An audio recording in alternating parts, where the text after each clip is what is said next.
Check this out. I've got my wiring hooked up pretty good. Still not through with it.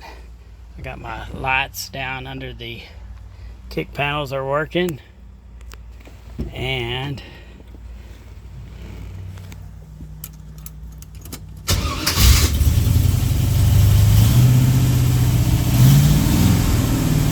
the tach works. Uh-oh, my glove box light works, it looks like.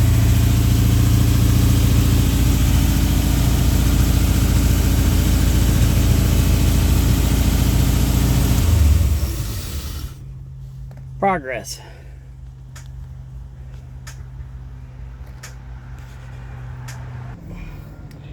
Next I've got to hook up my belts, and I